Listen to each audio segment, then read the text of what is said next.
ഞാൻ ഒരിക്കലും ഒരു ആളോട് പറയൂല എൻഹാൻസ് അല്ലെങ്കിൽ PAD യൂസ് ചെയ്യാനായിട്ട്. ഓക്കെ. മത്സരം കഴിഞ്ഞാൽ ഒരു തീറ്റ ഉണങ്ങിക്കാനപ്പോ ഞാൻ നോക്കണ്ട. ഒന്നും അറിയാൻ പാടാത്തവരെ ബേസിക്കിലോട്ട് എങ്ങനെ എത്തിക്കാൻ പറ്റും, അങ്ങനെയുള്ളവരെ എത്തിക്കാൻ എനിക്ക് ഭയങ്കര, അവരെ ട്രെയിൻ ചെയ്യിക്കാൻ എനിക്ക് ഭയങ്കര ഇഷ്ടമാണ്. ആദ്യമായിട്ട് ജിമ്മിൽ പോകുന്ന ഒരു കുട്ടിയെ കിട്ടിയാൽ എന്തായിരിക്കും ഒരു അഡ്വൈസ്? ഒന്നേ പറയാനുള്ളൂ, ഇത് ഒരു ദിവസം കൊണ്ട് അച്ചീവ് ചെയ്യാൻ പറ്റുന്ന പരിപാടിയല്ല.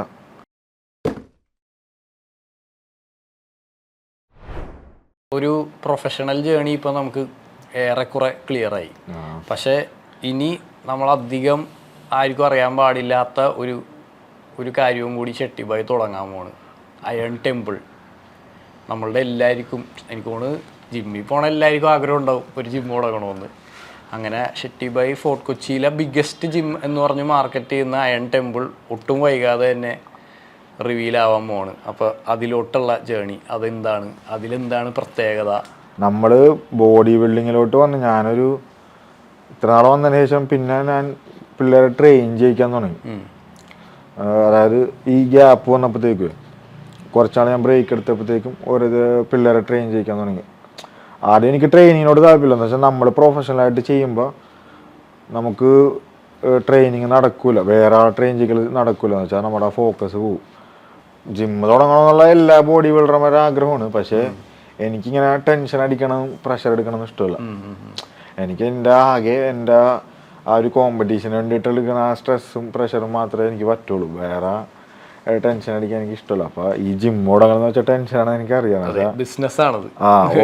അറ്റ് ലാസ്റ്റ് ഇത് ബിസിനസ്സാണ്, പ്രൊഫഷനാണ്, പക്ഷേ ബിസിനസ്സാണ്. അപ്പോൾ എനിക്ക് തുടങ്ങണമെന്നൊരു താല്പര്യമില്ലായിരുന്നു. പിന്നെ എൻ്റെ ഫ്രണ്ട് ഉണ്ട്, പവർ ലിഫ്റ്ററാണ്. അവളിപ്പോൾ ദുബായിൽ സെറ്റിൽഡാണ്. അപ്പോൾ പുള്ളിക്കാരി പറഞ്ഞു ഇങ്ങനെ ജിമ്മിൻ്റെ എന്തെങ്കിലും പരിപാടി നോക്കി, ഇങ്ങനെ എത്ര ആളിങ്ങനെ പോവും, നമ്മൾ ഈ ഫീൽഡിൽ തന്നെ നിൽക്കണതാണ്. അപ്പോൾ അങ്ങനെയാണ് ഞാൻ പിന്നെ ഇതിനെക്കുറിച്ച് ഒന്ന് സീരിയസ് ആയിട്ട് എടുത്തത്. അല്ലെങ്കിൽ ഞാൻ സത്യം പറഞ്ഞാൽ ജിമ്മ് സ്റ്റാർട്ട് ചെയ്യണമെന്ന് എനിക്ക് സ്വപ്നത്തിലുണ്ടെങ്കിലും നമ്മൾ ഗെയിം ചെയ്യാനുള്ള തുടങ്ങാലം വേണ്ട, അതിന് ശേഷം നോക്കാന്നുള്ളൊരു പ്ലാനായിരുന്നു. പക്ഷെ ഇത്ര പെട്ടെന്ന് ഇങ്ങനെ ആവുമെന്ന് ഞാൻ വിചാരിച്ചില്ല. ഇങ്ങനെ പെട്ടെന്ന് ഇങ്ങനെ ഒരു പുഷ് കിട്ടിയപ്പോൾ അങ്ങനെ നോക്കിയതാണ്. പിന്നെ അയൺ ടെമ്പിൾ എന്നുള്ള പേര് പണ്ട് മുതലേ എൻ്റെ മനസ്സിൽ, ഞാൻ ഡോറിയാനേഴ്സ് എന്ന് പറഞ്ഞ ബോഡി ബിൽഡർ ഉണ്ട്, മിസ്റ്റർ ഒളിമ്പിയൻ 6 times, പുള്ളിയുടെ ഭയങ്കര ഫാനാണ്. അപ്പോൾ പുള്ളിക്ക് ഇംഗ്ലണ്ടിൽ ഒരു ജിമ്മുണ്ട്, ടെമ്പിൾ ജിം എന്നാ പേര്. ജിമ്മ് സ്റ്റാർട്ട് ചെയ്യുമ്പോൾ പുള്ളിയുടെ എന്തെങ്കിലും ഒരു പാത്ത് ഫോളോ ചെയ്യണമെന്നുള്ളൊരു ഇതുണ്ടായിരുന്നു. അപ്പോൾ ആ സെയിം പേര് ഇട്ട കോപ്പി ഇതാവും. പിന്നെ എൻ്റെ മനസ്സിൽ വന്നൊരു പേരാണ്.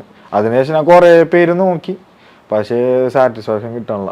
ഒരെണ്ണം നമുക്ക് പിടിച്ചതാണ്. അങ്ങനെ വന്നപ്പോഴത്തേക്കും അയൺ ടെമ്പിൾ. ഇനി അയൺ ടെമ്പിളിൽ ഇപ്പം ഞാൻ ഇവിടെ ഉള്ളവരോടൊക്കെ തമാശക്ക് പറയാറുണ്ട്. അതായത് കൊച്ചിയിൽ ഒരുപാട് ജിമ്മുണ്ട്. ഒരുപാട് ജിമ്മെന്ന് പറഞ്ഞു കഴിഞ്ഞാൽ ഒരു 2 നില കെട്ടിടം ഉണ്ടെങ്കിൽ അതിൻ്റെ ടെറസിൽ ജിമ്മാണ്. എന്തോ കോർപ്പറേഷൻ്റെ നിയമം പോലെയാണ്. എല്ലാത്തിനും അതിൻ്റെതായ പ്രത്യേകതകളുണ്ട്. ചിലതെല്ലാം ഒരു നോർമൽ ജിം, ഒരു ചില കാറ്റഗറിയിലെ ആൾക്കാർ മാത്രം വരുന്ന ജിം. നമുക്ക് ജിം എന്ന് പറഞ്ഞാൽ എല്ലാവർക്കും ചിലപ്പോൾ ഒരു എന്താ പറയുക, കുറേ കാശ് മുടക്കിയിട്ട് ചെയ്യാൻ പറ്റും. ഇപ്പം ഞാൻ കൊച്ചി ജിമ്മിലാണ് ആദ്യം പോയിക്കൊണ്ടുവന്നത് ആ ഒരു ഏജിൽ. അപ്പോൾ ആ സമയത്ത് അവിടെ 50 രൂപ ഉണ്ടായിരുന്നുള്ളൂ ഫീസ്. അപ്പം ആ സമയത്ത് നമുക്ക് അതേ അഫോർഡ് ചെയ്യാൻ പറ്റുള്ളൂ. അതേപോലെ തന്നെയാണ് ഇപ്പോഴും, ഓരോരുത്തർക്ക് അഫോർഡ് ചെയ്യാൻ പറ്റുന്ന ഒരു ലിമിറ്റ് ഉണ്ട്. ഇത്ര ഒരുപാട് ജിമ്മുണ്ട്. അപ്പം നമ്മൾ അതിൽ നിന്ന് മാറി നിൽക്കണമെങ്കിൽ ഇതേപോലെ ബിഗ്ഗസ്റ്റ് ജിം ഇൻ കൊച്ചി എന്ന് പറയാം. അപ്പോൾ ബിഗ്ഗസ്റ്റ് മാത്രമായപ്പോൾ അതിൽ വേറെ എന്താണ്, what is the one thing that will be different സാധാരണ ജിമ്മുകളിൽ വെച്ച്? നമ്മുടെ ജിമ്മിൽ ഞാൻ ഏറ്റവും കൂടുതൽ സ്പെസിഫിക്കേഷൻ ഇത് വന്നതെന്ന് വെച്ചാൽ, ഏതൊരു അത്ലറ്റ് വന്നാലും, അതായത് നമ്മുടെ അത്ലറ്റ് എന്ന് വെച്ചാൽ എല്ലാ ഗെയിം ചെയ്യണ ഒരു അത്ലറ്റ്സാണ്.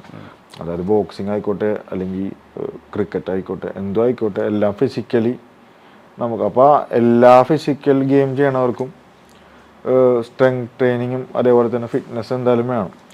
അപ്പോൾ എത്ര ഇൻ്റർനാഷണലുള്ള ഒരാൾ വന്നാലും അറ്റ്ലീസ്റ്റ് അവർക്കൊരു ആവറേജ് ഒരു ഇൻ്റർനാഷണൽ വരെ എത്തണ ഒരാൾക്ക് ചെയ്യാൻ പറ്റുന്ന ഒരു മിനിമം സംഭവങ്ങളെങ്കിലും നമുക്ക് കൊച്ചിയിൽ വേണമെന്നൊരു ആഗ്രഹമാണ്. അപ്പം ഒരു വർക്കൗട്ട് ചെയ്യണമെങ്കിൽ ഒരു ജിമ്മിൽ പോവും, പിന്നെ വേറെ വർക്കൗട്ട് ആണെങ്കിൽ വേറൊരു ജിമ്മിൽ പോവും, അങ്ങനെ ചെയ്യണം. അപ്പം നമുക്ക് സത്യം പറഞ്ഞാൽ എല്ലാം കൂടെ ഉള്ളൊരു ജിമ്മ് ഇവിടെ ഇല്ല. അതായത് ഇപ്പം ഞാൻ ലെഗിൻ്റെ വർക്കൗട്ട് ചെയ്യണമെങ്കിൽ ഞാൻ എറണാകുളത്ത് പോയി വേറെ ജിമ്മ് തപ്പിപ്പിടിച്ച് അവിടെ നിന്ന് ചെയ്യും. പിന്നെ ബാക്കിൻ്റെ വർക്കൗട്ട് ആണെങ്കിൽ വേറെ ജിമ്മിൽ പോയി ചെയ്യും. അപ്പോഴും ഞാൻ സാറ്റിസ്ഫൈഡ് അല്ല. ഇവിടെ ഏതൊരു ഇപ്പോൾ പവർ ലിഫ്റ്റിംഗ് ചെയ്യണമെന്നായാലും അല്ലെങ്കിൽ വെയിറ്റ് ലിഫ്റ്റിംഗ് ചെയ്യണമായാലും അങ്ങനെ അയൺ ഗെയിംസ് മെയിനായിട്ട് അയൺ ഗെയിംസാണ്. ആഡ് ചെയ്യണവർക്ക് വന്നു കഴിഞ്ഞാൽ എല്ലാ ഫെസിലിറ്റീസും ഉള്ളൊരു ജിമ്മാണ് ഞാൻ ഫസ്റ്റ് സ്റ്റാർട്ട് ചെയ്യാൻ ഉദ്ദേശിക്കുന്നത്. ഓക്കെ, എല്ലാ ഫെസിലിറ്റീസും ഉദ്ദേശിക്കുമ്പോൾ അതിൽ എന്തൊക്കെ പെടും? എല്ലാ ഫെസിലിറ്റീസും മെയിനായിട്ട് സ്ട്രെങ്ത്താണ്. ഓക്കെ, അയൺ അതായത് ബോഡി ബിൽഡിങ് മാത്രമല്ല, നമ്മൾ മെയിനായിട്ട് ഫോക്കസ് കൊടുക്കുന്ന സ്ട്രെങ്ത്തിനാണ്. ഫിറ്റ്നസ്സിന് മാത്രം പ്രയോറിറ്റീസ് ഉള്ള ജിമ്മുണ്ട്. അതൊരു നമ്മൾ ഒരു സാധാരണക്കാരൻ വന്നാൽ അയാൾക്ക് ഫിറ്റായിട്ട് ഇരിക്കാൻ വേണ്ടിയിട്ട് എന്തൊക്കെ ചെയ്യാൻ പറ്റും അത് ചെയ്യാനുള്ള ജിമ്മുണ്ടാവും.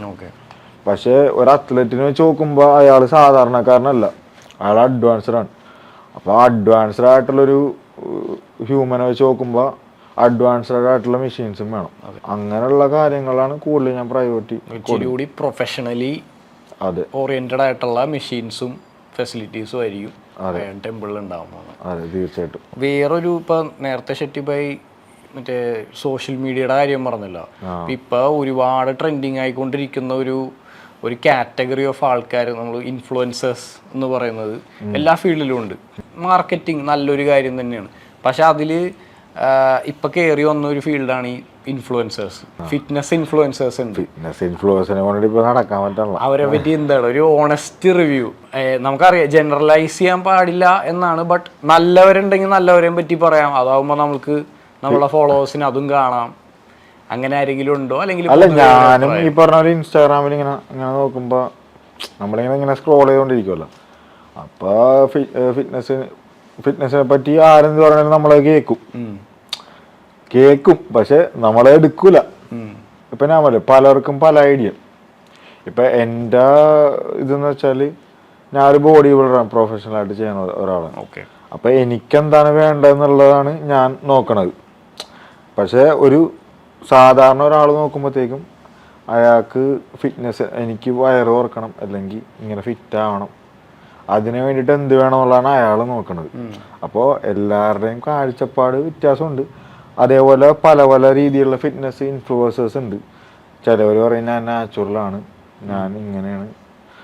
മറ്റേ ചിലവർ പറയും ഞാൻ മെഡിസിനാണ്, ഞാൻ ഇതെടുക്കാറുണ്ട്, സപ്ലിമെൻ്റ് എടുക്കാറുണ്ട്, അല്ലെങ്കിൽ എൻ്റെ ഡയറ്റ് ഇങ്ങനെയാണ്. അപ്പോൾ നമ്മുടെ ആവശ്യം എന്താണെന്നനുസരിച്ചിട്ടാണ് നമ്മൾ ഓരോരുത്തരെ ചൂസ് ചെയ്യണത്. അപ്പം ഞാനും ഫോളോ ചെയ്യണവരുണ്ട് കുറേ പേര് ഇൻഫ്ലുവൻസേഴ്സ്. അപ്പം ഞാൻ മെയിനായിട്ട് ചൂസ് ചെയ്യണമെന്ന് വെച്ചാൽ എനിക്ക് ബോഡി ബിൽഡേഴ്സ് അല്ലെങ്കിൽ ബോഡി ബിൽഡിങ്ങിനെ പറ്റി പറയണവർ അല്ലെങ്കിൽ അവർ അത്യാവശ്യം നോളജ് എനിക്ക്. ചിലപ്പോൾ അവർ നല്ലതും ഉണ്ടാവും ചീത്ത ഉണ്ടാവും. അതിന് നല്ലത് മാത്രം എനിക്ക് ആവശ്യമുള്ള മാത്രം ഞാൻ എടുക്കും. അല്ലാതെ ഞാൻ ഒഴിവാക്കും. നാറ്റീവ് വേഴ്സസ് എൻഹാൻസ്ഡ് അതെപ്പോഴും ഒരു ടോപ്പിക് ഓഫ് ഡിസ്കഷൻ ആണ്. അപ്പൊ ഞാൻ ചോദിക്കുകയാണെങ്കിൽ അതിൽ ഓരോരുത്തരും ഒരു വര വരക്കണത് പല സ്ഥലത്താണ്. ഇപ്പൊ ഇന്ന പോയിന്റ് കഴിഞ്ഞ് കഴിഞ്ഞാൽ എൻഹാൻസ്ഡ് ആണ്, അതിന്റെ ഇപ്പുറത്തോട്ട് കുഴപ്പമില്ല. അങ്ങനെയാണെങ്കിൽ ഇപ്പൊ ഞാൻ ഷെട്ടിബായുടെ ചോദിക്കുകയാണെങ്കിൽ ഏത് പോയിന്റ് തൊട്ടായിരിക്കണം ഒരാള് എൻഹാൻസ്ഡ് ആവണതിനെ പറ്റി ആലോചിക്കേണ്ടത്? അത് ക്ലീൻ ആയിട്ട് ഇപ്പോൾ സയന്റിഫിക്കലി ഓക്കെ നോ പ്രോബ്ലം എന്നുള്ള സ്കീമിൽ പോകുന്ന ആൾക്കാർ. ഞാൻ ഒരിക്കലും ഒരു ആളോട് പറയൂല എൻഹാൻസ് അല്ലെങ്കിൽ PAD യൂസ് ചെയ്യാനായിട്ട്. ഒരിക്കലും ഒരാളോട് ഞാൻ അങ്ങോട്ട് പറയൂല. അല്ലെന്നുണ്ടെങ്കിൽ മെയിനായിട്ട് ഇഞ്ചുറിയാണ്. ഒരു സ്പോർട്സ് പേഴ്സണെ വെച്ച് നോക്കുമ്പോൾ അയാൾക്കൊരു ലിമിറ്റ് ഉണ്ട് പുഷ് ചെയ്യാൻ. ഒരു ലിമിറ്റ് കഴിയുമ്പോഴത്തേക്കും നമ്മുടെ മസിൽ റിക്കവറി പ്രശ്നം വരും, അതേപോലെ ജോയിൻസിന് പ്രശ്നം വരും. അപ്പോൾ അതിൽ നിന്നൊക്കെ കുറച്ചുകൂടി ഒന്ന് റിക്കവർ ആവാനായിട്ടാണ് കൂടുതൽ വരും ഇതിലോട്ട് കടക്കണത്. ഇപ്പോഴത്തെ പിള്ളേരെ വെച്ച് നോക്കുമ്പോൾ അങ്ങനെയല്ല. ജിമ്മിൽ പോകുമ്പോൾ എന്ന് വെച്ചാൽ എല്ലാം അവൈലബിളാണ്. ബ്ലാക്ക് മാർക്കറ്റ് ഉണ്ട്, അതുകൂടാണ്ട് ഓൺലൈനിൽ എല്ലാം അവൈലബിളാണ്. അപ്പോൾ അവിടുത്തെ ജിമ്മിലെ കോച്ചിനൊരു 10% അറിയാൻ പറ്റുള്ളൂ ഇതെന്താ സംഭവം. അപ്പോൾ അതിനെക്കുറിച്ച് അറിയണവരുണ്ട്, അറിയാത്തവരുണ്ട്. അവർ പറഞ്ഞിട്ടായിരിക്കും സംഭവം എടുക്കണം. ഇപ്പോൾ ഏത് ജിമ്മിൽ പോയാലും ഫസ്റ്റ് തന്നെ സപ്ലിമെന്റ് വേ പ്രോട്ടീൻ എടുക്കണം അല്ലെങ്കിൽ ക്രിയാറ്റിൻ എടുക്കണം അവർ. ഇപ്പം ഞാൻ പണ്ട് ജിമ്മിൽ പോയ സമയത്ത് അവിടെ വേ പ്രോട്ടീനാ ക്രിയാറ്റിൻ ഇതൊന്നും ആർക്കും അറിയില്ല. അന്ന് ആ സമയത്തും ആൾക്കാർ ചെയ്യുന്നുണ്ട്. പിന്നെ ആ സമയത്ത് എൻ്റെ അവൈലബിലിറ്റി കുറവായിരുന്നു, അതുകൊണ്ട് ഇതേപോലെ നമ്മൾ യൂസ് ചെയ്യാനുള്ള. ഇപ്പം എല്ലാ സ്ഥലത്തും അവൈലബിൾ ആണ്. അതേപോലെ നമ്മൾ ഗൂഗിളിൽ ജസ്റ്റ് ടൈപ്പ് ചെയ്ത് നോക്കിയാൽ മതി എന്താണ് വേ പ്രോട്ടീൻ പറയുമ്പോൾ അതിൻ്റെ ഫുൾ ഡീറ്റെയിൽസ് വരും. അതുമല്ല നമുക്ക് ഓൺലൈനിൽ സാധനം കിട്ടും, അല്ല ഷോപ്പിൽ പോയാലും സാധനം കിട്ടും.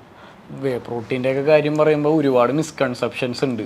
ഇപ്പോൾ ജിമ്മിലുള്ളവർ തന്നെ നമ്മൾ റെഗുലറായിട്ട് എടുക്കുന്ന റിക്കവറിക്ക് വേണ്ടി എടുക്കുന്ന പ്രോട്ടീൻ എടുക്കുന്ന കാര്യം കേൾക്കുമ്പോൾ തന്നെ ഒരുത്തം വന്നിട്ട് പറയും, ഓ നിങ്ങൾ പൊടിയുടെ ആൾക്കാരാണല്ലേ. അപ്പോൾ അതിനെ ലൈക്ക് ആ ഒരു മിത്താണത്. അതായത് എന്തെങ്കിലും പുറത്തുനിന്ന്, അതായത് ഫുഡല്ലാത്ത വേറെ എല്ലാ സോസും തെറ്റാണ്, ശരിയല്ല, കൊള്ളൂല, ബോഡിക്ക് നല്ലതല്ല എന്ന് പറയുന്ന ഒരു ആർഗ്യുമെന്റ് ഉണ്ടല്ലോ. അപ്പോൾ അതിനോട് എന്താണ് ഒപ്പീനിയൻ? അങ്ങനെ പറയാം, ഇതെന്ന് വെച്ചാൽ ആക്ച്വലി ഒരു സയൻസാണ്. ഇപ്പൊ നമുക്കറിയാം, പണ്ട് നമുക്കിപ്പോ കുറെ അസുഖങ്ങൾക്കുള്ള മരുന്നൊന്നും ഇല്ലായിരുന്നു. ഇപ്പൊ ഓൾമോസ്റ്റ് എല്ലാ അസുഖങ്ങൾക്കും ഇപ്പൊ കൊറോണ വന്നതിന് ശേഷമുള്ള അതിനുള്ള മരുന്ന് കണ്ടുപിടിക്കണം. അതേപോലെ തന്നെ ഓരോ ബോഡിക്ക് ആവശ്യമുള്ള ഓരോ സംഭവങ്ങൾ ഇങ്ങനെ കണ്ടുപിടിച്ചോണ്ടിരിക്കണം. ഇപ്പൊ ഡയറ്റ് എന്ന് പറയുന്നത് ഭയങ്കര ഒരു സംഭവമാണ്. അതെ. അപ്പൊ ഇപ്പൊ അതും പലർക്കും അറിയില്ല. ഓരോ സീസണിലും പല ഡയറ്റാണ്. അതായത് പ്രിപ്പറേഷൻ സമയത്ത് വേറെ ഡയറ്റ്, കോമ്പറ്റീഷനിലോട്ട് കയറുന്നതിന് ഒരാഴ്ച മുമ്പ് വേറെ ഡയറ്റ്, വാട്ടർ കട്ടിങ്, അങ്ങനെ പറയുമല്ലോ. അപ്പോൾ ഇപ്പോൾ റെഗുലർ സീസണിൽ, ഗെയിനിങ് സീസണിൽ ഷെട്ടിബായുടെ ഒരു ദിവസത്തെ ഡയറ്റ് എങ്ങനെയായിരിക്കും രാവിലെ എണീറ്റിട്ട്? ആക്ച്വലി ഞാൻ ആദ്യം കോമ്പീറ്റ് ചെയ്യണമെന്നത് ഒരു 60-65 വെയിറ്റിലായിരുന്നു. അപ്പോൾ ആ സമയത്ത് ഞാനൊരു 5 മുട്ട അല്ലെങ്കിൽ 6 മുട്ട അല്ലെങ്കിൽ ഒരു മാക്സിമം 10 മുട്ട ഒരു ദിവസം, കുറച്ച് ചിക്കൻ. ആ സമയത്ത് കുറേ ചിക്കനും, ആദ്യം തുടങ്ങിയ സമയത്ത് ഇതിനെക്കുറിച്ച് അറിയാൻ പാടുന്ന സമയത്ത് ഒരു ദിവസം 20 മുട്ട. പിന്നെ എന്നുവെച്ചാൽ നമ്മൾ ജിമ്മിൽ പോയിട്ട് ഒരാളോട് ചോദിക്കും, നമ്മുടെ സീനിയർ ആയിട്ടുള്ളവരോട്, ചേട്ടാ എന്തൊക്കെയാണ് കഴിക്കണം. അപ്പോൾ പുള്ളി പറയും, ഞാൻ ഡെയിലി 20 മുട്ടയും ഇതേപോലെ 1 കിലോ ചിക്കനും പിന്നെ ചോറ് ഇഷ്ടം പോലെ, അങ്ങനെ. അപ്പം നമ്മൾ കൊള്ളാം. അപ്പം നമ്മളത് കേട്ടിട്ട് നമ്മളും അതേപോലെ 20 മുട്ടയും. പക്ഷെ ഡൈജഷനും ആവൂല, വയറിങ്ങനെ ഇരിക്കും. പക്ഷെ നമുക്ക് ആ സമയത്ത് അറിയില്ല, ഓരോരുത്തർ പറയാനായിട്ട് നമ്മൾ കഴിക്കും. പിന്നെ നമ്മൾ ഇതിലോട്ട് ഇങ്ങനെ നമ്മൾ ഇത് ഗെയിം ചെയ്യുമ്പോൾ അതിൻ്റെ കൂടെ പഠിക്കുകയും ചെയ്യുമല്ലോ. നമ്മുടെ ബോഡീനെ നമ്മൾ പഠിക്കും, നമ്മുടെ ബോഡി എങ്ങനെയാണ് റെസ്പോണ്ട് ചെയ്യണത്, എന്തൊക്കെ കഴിക്കുമ്പോഴാണ് മാറ്റം വന്നത്. ഓക്കെ. അപ്പോൾ നമ്മളൊരു കഴിച്ച് വരുമ്പോൾ നമുക്ക് മനസ്സിലാവും.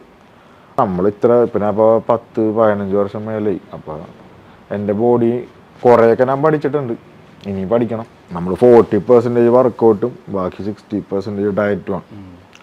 നമ്മൾ ഫുഡ് കഴിച്ചാൽ നമ്മുടെ ബോഡി റിക്കവറും ആവുള്ളൂ, ബിൽഡും ആവുള്ളൂ. അപ്പോൾ ഇപ്പം ഞാൻ എൻ്റെ ബോഡി വെയിറ്റ് അനുസരിച്ചിട്ടൊരു 10-15 എഗ്സ് അത് സ്പ്ലിറ്റായിട്ടാണ് കൺസ്യൂം ചെയ്യാറ്. നമ്മൾ ഒരു സമയത്ത് കുറേ ഭക്ഷണം കഴിച്ചാൽ ബോഡി അത് അബ്സോർബ് ചെയ്യില്ല. അപ്പോൾ നമ്മൾ മാക്സിമം നമ്മൾ 3 നേരം കഴിക്കുന്ന ഭക്ഷണം നമ്മൾ 5 നേരം വെക്കും. ഓക്കെ. അപ്പോൾ 5 നേരം വെക്കുമ്പോൾ നമുക്ക് കുറച്ച് കഴിച്ചാൽ മതി, അത് ബോഡി പെട്ടെന്ന് അബ്സോർബും ചെയ്യും, വേറെ ഡൈജഷൻ ഇഷ്യൂ ഒന്നും വരെയില്ല. അതുകൊണ്ട് ഇപ്പം അങ്ങനെ നോക്കിയാണ് എടുക്കണം, നമുക്ക് എത്ര കാർബോഹൈഡ്രേറ്റ്സ് വേണം. ഇപ്പോൾ ഗെയിനിങ്ങിൻ്റെ സമയത്താണെങ്കിൽ നമ്മൾ ഇത്ര എടുക്കും, അല്ല നമ്മൾ കട്ടിങ് ടൈമിലാണെങ്കിൽ നമ്മൾ കാർബോഹൈഡ്രേറ്റ്സ് കുറച്ചിട്ട് നമ്മൾ പ്രോട്ടീൻ ഇത്തിരി കയറ്റും. ഓക്കെ. അപ്പോൾ ഇതിൻ്റെയൊക്കെ ഇടയിൽ ക്രേവിങ്സ് വരൂലേ? ക്രേവിങ്സ് തീർച്ചയായിട്ടും എന്നുള്ളത് ആദ്യത്തെ ഒരു 3-4 വർഷം അല്ലെങ്കിൽ ഒരു 5 വർഷം ഞാൻ റെയിൽവേ ചാമ്പ്യൻഷിപ്പ് ഒക്കെ ചെയ്യണ വരെ എനിക്ക് കൺട്രോൾ ചെയ്യാൻ പറ്റില്ലായിരുന്നു. മത്സരം കഴിഞ്ഞാൽ ഒരു തീറ്റ ഉണ്ടെങ്കിൽ ഞാൻ നോക്കണ്ട. പിന്നെ നമുക്ക് മനസ്സിലായി, ഇപ്പൊ എനിക്ക് 2 ദിവസം അല്ലെങ്കിൽ 3 ദിവസം കഴിച്ച ആഗ്രഹം തീരും. ക്രേവിങ്സ് എന്ന് പറഞ്ഞാൽ വേറെ ഒന്നുമല്ല, നമ്മൾ ഈ പ്രോട്ടീൻ കൂട്ടിയിട്ട് കാർബോഹൈഡ്രേറ്റ്സ് കുറക്കുമ്പോൾ നമ്മുടെ എനർജി കുറയും. ബോഡി ഫാറ്റ് കുറയുമ്പോഴത്തേക്കും നമ്മുടെ എനർജി കുറയും. അപ്പോൾ എനർജി കുറയുമ്പോഴത്തേക്കും നമുക്ക് എനർജി കിട്ടാണ്ടാവുമ്പോഴാണ് നമുക്ക് സത്യം പറഞ്ഞാൽ അതൊക്കെ കഴിക്കാൻ തോന്നണം. അപ്പോൾ ആ എനർജി ലെവൽ ബാലൻസ് ചെയ്ത് കൊണ്ടുപോയ ഒരു പ്രശ്നമില്ല. ഇനി അങ്ങോട്ട് ഒരു മൂവ്മെന്റ്, ഒരു വർക്കൗട്ട് ഷെട്ടിബായിക്ക് അനുവദിക്കുള്ളൂ, വേറൊന്നും ചെയ്യാൻ പാടില്ല. ഓക്കെ. അങ്ങനെ പറയുകയാണെങ്കിൽ ഒരെണ്ണം സേവ് ചെയ്യാം. അത് ഏതായിരിക്കും? അതായത് ബേസിക്കലി ഫേവററ്റ് ആവണമെന്നില്ല, ഏറ്റവും കൂടുതൽ ഫങ്ഷണൽ, അങ്ങനെയാണെങ്കിൽ ഒരു സാധനം ഏതായിരിക്കും? ബെഞ്ച് പ്രസ് എൻ്റെ ഭയങ്കര ഫേവറേറ്റ് ആണ്. അത് മാത്രം മതി. മതി. അങ്ങനെയാണെങ്കിൽ നേരെ ഓപ്പോസിറ്റ്, ഒരെണ്ണം ഇനി മേലാ ചെയ്യൂല, ഇനി എനിക്കത് വേണ്ട, അത് നിരോധിച്ച് എന്ന് പറഞ്ഞാണെങ്കിൽ ഏതായിരിക്കും? എനിക്ക് ഇഷ്ടമല്ലാത്തതെന്ന് വെച്ചാൽ ബൈസെപ്സ് ഇഷ്ടമല്ല, അതുപോലെ ബാക്ക് ആബ്സിന്റെ വർക്കൗട്ട് ഇഷ്ടമല്ല. ഓ, അതായത് ജിമ്മിന്റെ അകം കണ്ടിട്ടില്ലാത്ത ആൾക്കാർ ഒരുപാട് പേര് ആഗ്രഹിക്കുന്ന 2 മസിൽ ഗ്രൂപ്പ്സ് ആയിരിക്കും ബൈസെപ്സ്, ആബ്സ്. പക്ഷേ ഏഷ്യ അടിച്ചിരിക്കുന്ന ഷെട്ടിയുടെ ബൈസെപ്പ് വേണ്ട, ആബ്സ് വേണ്ടെന്നാണ്. എന്നുവെച്ചാ അത് നമ്മൾ പലരും പല ഇതിനു വേണ്ടിയിട്ടാണ് ബോഡി. ചിലവർ ബാക്കിയുള്ളവരെ കാണിക്കാനാണ്, ചിലവർ സെൽഫ് കോൺഫിഡൻസിന് വേണ്ടിയിട്ടാണ്. ഞാനത് രണ്ടുമല്ല. ഞാൻ ബോഡി ബിൽഡ് ചെയ്യാൻ തുടങ്ങിയത് സെൽഫ് കോൺഫിഡൻസും കുറേയൊക്കെ മെയിനായിട്ട് അച്ചീവ്മെൻറ്റിന് വേണ്ടിയിട്ടാണ്. അപ്പോൾ എനിക്ക് ബാക്കിയുള്ളവരെ ബോഡി ഇങ്ങനെ ടൈറ്റ് ഇട്ട്, അത് ഓരോരുത്തരുടെ ഇഷ്ടമാണ്, പേഴ്സണൽ ചോയ്സാണ്. പക്ഷേ എനിക്ക് അതിനോടൊട്ടും എനിക്ക് താല്പര്യമില്ല, ബാക്കിയുള്ളവരെ ബോഡി കാണിക്കണം. ലാസ്റ്റ് ക്വസ്റ്റ്യനാണ് ഇതിൽ.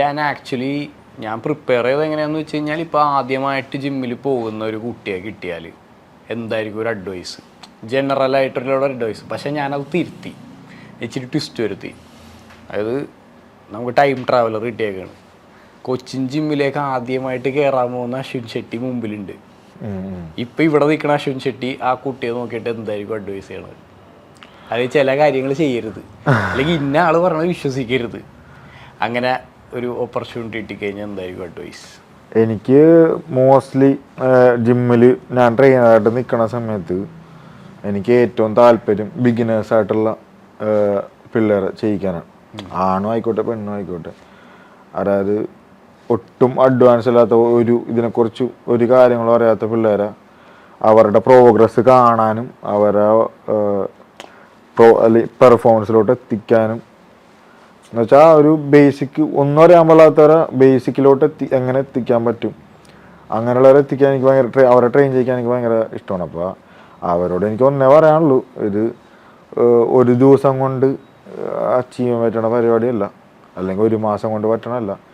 ചിലപ്പോൾ നമ്മൾ ബാക്കിയുള്ളവരെ കണ്ടിട്ട് ഒരിക്കലും ചെയ്യാൻ നിൽക്കരുത്. എന്ന് വെച്ചാൽ എൻ്റെ ബോഡി പോലെ ഇരിക്കില്ല, എല്ലാവരുടെയും ബോഡി റെസ്പോണ്ട് ചെയ്യണ ഇത് വ്യത്യാസമുണ്ട്, എല്ലാവരുടെയും ജെനറ്റിക്സ് ഒരുപാട് വ്യത്യാസമുണ്ട്. അപ്പോൾ നമ്മൾ വേറെ ഒരാളെ കണ്ട് ഒരിക്കലും അങ്ങനെ ആളെ കണ്ട് ഇൻസ്പിറേഷൻ ആവണം, അയാളിൽ നിന്ന് നല്ലതൊക്കെ എടുക്കണം. പക്ഷേ അയാൾ ഇങ്ങനെ ആയല്ല, അപ്പോൾ ഞാനെന്താണ് അങ്ങനെ ആവാത്തെന്ന് ഒരിക്കലും ചിന്തിക്കരുത്. ചിലപ്പോൾ അയാൾ ചിലപ്പോൾ 2 ദിവസം കൊണ്ട് 2 ദിവസം കൊണ്ട് അച്ചീവ് ചെയ്ത് നമുക്ക് ചിലപ്പോൾ 2 മാസം കൊണ്ട് കിട്ടിയ പെർഫോമൻസ് ചിലപ്പോൾ നമുക്ക് 2 മാസം ചെയ്താൽ കിട്ടില്ല എന്ന് വരും. ചിലപ്പോൾ നമ്മൾ 4 മാസം എടുത്താൽ ചിലപ്പോൾ. അപ്പോൾ നമ്മൾ ആ 4 മാസം എടുത്ത് ചെയ്യാനുള്ള ഒരു മൈൻഡ് സെറ്റ് ഉണ്ടെങ്കിൽ നമുക്ക് എന്തും അച്ചീവ് ചെയ്യാം. പക്ഷെ ഇതിപ്പോൾ ബിഗിനേഴ്സായിട്ട് വന്ന പിള്ളേരുടെ അടുത്ത് പറഞ്ഞു കൊടുക്കാൻ പോണ അഡ്വൈസാണ്, നല്ല അഡ്വൈസായിരുന്നു. പക്ഷെ ഞാൻ ചോദിച്ച ചോദ്യത്തിന് എനിക്ക് ആൻസർ കിട്ടിയിട്ടില്ല. അശ്വിൻ ഷെട്ടിയോട് എന്തു പറയും? ഞാൻ ആക്ച്വലി +2 പഠിക്കുന്ന സമയത്ത് എൻ്റെ ആഗ്രഹം എന്ന് വെച്ചാൽ ഷെഫാവണമെന്നായിരുന്നു. മറ്റേ ഷെഫായിട്ട് നല്ല ഫുഡൊക്കെ ഉണ്ടാക്കണം, അങ്ങനെ എവിടെയെങ്കിലും പുറത്തോട്ടൊക്കെ പോകണം എന്നൊക്കെയായിരുന്നു എൻ്റെ ആഗ്രഹം. ഓക്കെ. പക്ഷേ അതിലോട്ടൊന്നും എത്തിയില്ല. എന്നാൽ നമ്മൾ വേറെ ഒരു സ്ഥലത്തോട്ട് പോയി. അശ്വിൻ ഷെട്ടിയോട് എനിക്ക് എന്താ പറയാന്ന് വെച്ചാൽ, കുറെ കൂടി ഞാൻ ഇഞ്ചുറി ഒന്നും വരാണ്ട് ശ്രദ്ധിച്ചാണ്. ആദ്യമേ നല്ല കോച്ചിൻ്റെ അടുത്ത് പോകും, എന്നിട്ട് നല്ല ഫെസിലിറ്റീസ് ഉള്ള ആ സമയത്ത് നമുക്ക് ഓരോ പ്രായത്തിലും നമുക്ക് ഓരോ ഇതാണല്ലോ, എന്ന് വെച്ചാൽ നമ്മുടെ മൈൻഡ് സെറ്റ്. പിന്നെ നമ്മൾ ആ ഒരു പ്രായത്തിൽ നമുക്ക് അങ്ങനെ ചിലപ്പോൾ ചിന്തിക്കാൻ പറ്റുള്ളൂ. പക്ഷേ ഇപ്പോഴത്തെ ഒരു മൈൻഡ് സെറ്റ് ആണെന്നുണ്ടെങ്കിൽ ഞാൻ നല്ലൊരു കോച്ചിൻ്റെ അടുത്ത് പോകും. ഞാൻ ബോഡി ബിൽഡിങ് ചെയ്യൂല. ഞാൻ എന്നിട്ട് ഒളിമ്പിക്സ് ഗെയിം ഉണ്ട്, വെയ്റ്റ് ലിഫ്റ്റിംഗ് അല്ലെങ്കിൽ റെസ്ലിംഗ്, അതിലോട്ട് എനിക്ക് ഒളിമ്പിക്സാണ് എൻ്റെ ഡ്രീം. ഇനി എനിക്ക് പോകാൻ പറ്റൂല, പക്ഷെ ഞാനിപ്പോഴും എപ്പോഴും ഒളിമ്പിക്സിൻ്റെ ഇവൻ്റ് വന്നാൽ ഞാനിരുന്ന് കാണാറുണ്ട്. ഞാനല്ലെങ്കിൽ വെയ്റ്റ് ലിഫ്റ്റിംഗ് അല്ലെങ്കിൽ റെസ്ലിംഗ് ഏതെങ്കിലും ഒരു ഗെയിം നല്ലൊരു കോച്ചിൻ്റെ അണ്ടറിൽ ചെയ്തിട്ട് ആ ഒരു ലെവലിലോട്ട് എത്താനേ ഞാൻ ട്രൈ ചെയ്യുള്ളൂ. ബോഡി ബിൽഡിങ് എൻ്റെ ഫേവറേറ്റ് ആണ്. പക്ഷെ എന്നാലും ഇപ്പോഴും എൻ്റെ മോനിപ്പോൾ എന്താക്കണമെന്ന് ചോദിച്ചാൽ ഞാൻ ഒളിമ്പിക്സിലോട്ട് എത്തിക്കണമെന്നേ പറയുള്ളൂ.